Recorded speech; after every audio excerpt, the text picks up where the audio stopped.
Imagine uma garrafa de vidro verde, aparentemente comum, mas guardando um poder inimaginável. Um gênio capaz de realizar qualquer desejo seu. Robert Louis Stevenson nos presenteou com essa premissa sedutora em seu conto The Bottle Imp, 1891. Porém, junto com o poder vem uma maldição terrível. Você só pode se livrar da garrafa vendendo-a por um preço menor do que pagou. Se não conseguir, um destino de tormento eterno o aguarda. E aqui surge o paradoxo que desafia nossa razão e toca nossa humanidade. Usando dinheiro comum com centavos como unidade mínima, por que alguém compraria essa garrafa? Pense passo a passo, começando pelo fim. O último centavo. Quem compraria a garrafa por apenas 1 centavo? Não existe preço menor que isso. O comprador ficaria preso para sempre, incapaz de revender. Logo, ninguém em sã consciência aceitaria esse negócio. O penúltimo passo.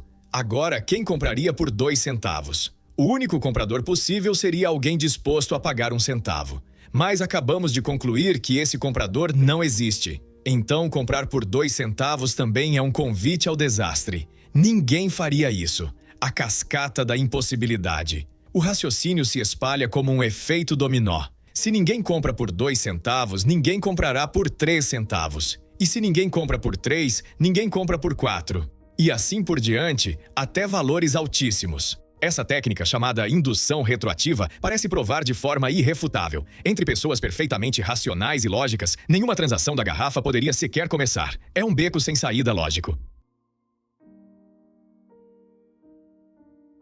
Mas Stevenson não escreveu um tratado de lógica. Ele escreveu uma história sobre pessoas reais, ou quase. Seu personagem, Keawe, é um homem bom, confrontado com uma tragédia. Ele contrai lepra. Desesperado para se curar e poder se casar com a mulher que ama, Kokua, Keawe encontra a garrafa e a compra por 2 centavos. Ele age não por um cálculo racional de probabilidades, mas movido por um amor sacrificial e um desespero humano profundo. Ele sabe do risco lógico, mas sua necessidade imediata fala mais alto. Mais tarde, é Kokua quem tenta um sacrifício ainda maior para salvar Keawe da maldição.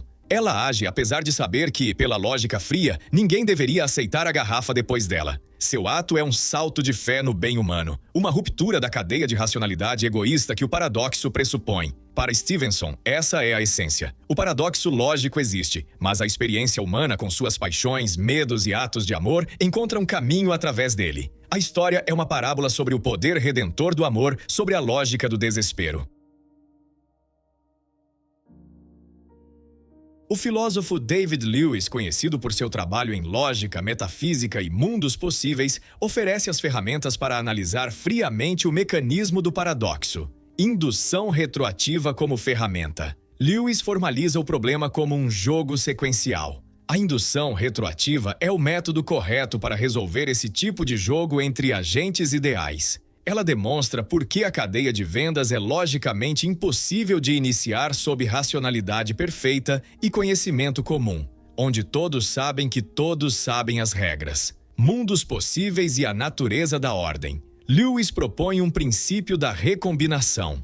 Qualquer coisa pode coexistir com qualquer outra. Isso significa que as leis da natureza que conhecemos não são absolutas, são apenas regras válidas no nosso mundo. A garrafa, ao realizar magia, não quebra uma ordem metafísica sagrada. Ela simplesmente funciona sob leis diferentes, possíveis em outros mundos. Para Lewis, a maldição não é uma violação cósmica, apenas uma peculiaridade de um mundo alternativo. Stevenson critica essa visão, argumentando que ela tira o peso dramático e moral da transgressão, reduzindo-a a uma mera mudança de cenário. Perdurantismo. O tempo como um verme espacial. Quando Keawe muda, ou a garrafa muda de dono, como conciliar que o mesmo objeto tem propriedades diferentes no tempo? Lewis defende o perdurantismo. Você não é apenas você agora. Você é um objeto quadridimensional como um longo verme no espaço-tempo, composto por diferentes fatias temporais. Keawe criança, Keawe doente, Keawe curado. Cada fatia tem suas propriedades consistentes, evitando a contradição lógica de um objeto ser inteiramente presente e mudar, como uma vara ser torta num momento e reta noutro. Stevenson defende a visão intuitiva, endurantismo. Sentimos que somos o mesmo eu persistindo através do tempo, mesmo que isso seja logicamente desafiador. Analisando o amor, Lewis tenta até mesmo enquadrar o amor de Keall em sua teoria disposicional do valor. Algo tem valor se, sob condições ideais, plena informação, racionalidade, fôssemos dispostos a desejar aquilo. O conflito de Keall seria entre seu desejo imediato, curar-se, e seu desejo de ordem superior, não desejar a garrafa maldita. Stevenson questiona: isso realmente captura a força objetiva e redentora do amor que sua narrativa retrata? Ou reduz o amor a um jogo de desejos?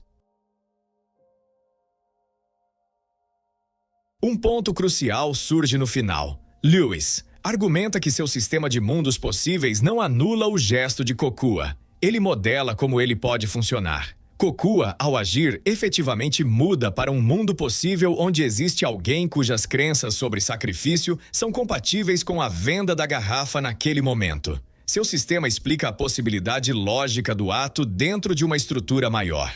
Stevenson rebate que, nessa visão, o verdadeiro herói não é Kokua ou seu amor, mas o acaso que os colocou no mundo certo, onde o sacrifício funciona.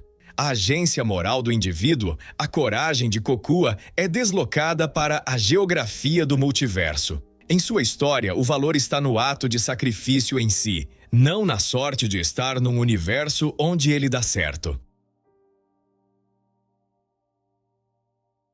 O diálogo entre Stevenson e Lewis não busca um vencedor, mas revela uma verdade profunda sobre como entendemos o mundo. Lewis nos dá a anatomia do paradoxo. Com lógica precisa, metafísica rigorosa e conceitos como mundos possíveis e perdurantismo, ele dissecou o mecanismo implacável da armadilha. Ele nos mostra como a gaiola lógica é construída e por que ela parece inescapável para a razão pura. Sua força está na coerência e no poder explicativo. Stevenson nos dá a biologia da alma dentro da gaiola. Através da narrativa vívida de Keall e Kokua, ele mostra a carne, o sangue e o espírito que habitam aquela estrutura lógica. Ele explora por que humanos entram na gaiola, desespero, amor, como o amor e o sacrifício podem criar brechas aparentemente impossíveis, e qual o significado profundo de viver e escolher sob tais condições. Sua força está na fidelidade à experiência humana complexa.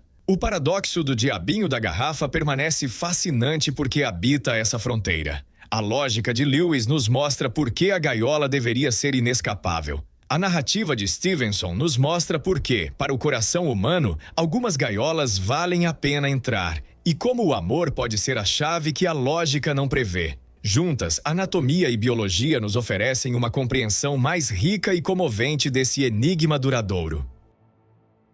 O debate revela divergência sobre o estatuto metafísico das leis da natureza. Lewis argumenta que as leis da natureza, como a impossibilidade da magia, não são sagradas ou absolutas, são apenas regras que funcionam neste mundo. Existem outros mundos possíveis onde leis diferentes vigoram, e a garrafa opera sob essas leis alternativas. Para ele, a garrafa não quebra o universo. Ela apenas funciona em outro cenário possível. Stevenson discorda veementemente. Na sua história, a garrafa é uma transgressão fundamental, uma violação da ordem natural que carrega um peso moral imenso, a maldição. Reduzir isso a uma mera mudança de cenário, diz ele, tira o impacto dramático e moral essencial da narrativa. A divergência é profunda. A garrafa é uma anomalia cósmica. Stevenson, ou apenas um artefato de um mundo com regras diferentes. Lewis, a defesa do perdurantismo por Lewis baseia-se em objeção lógica a propriedades contraditórias. Stevenson, representando nossa intuição comum, endurantismo, pensa que um objeto como uma vara ou uma pessoa é totalmente presente em cada momento, mas pode mudar suas propriedades ao longo do tempo, de torta para reta, de saudável para doente.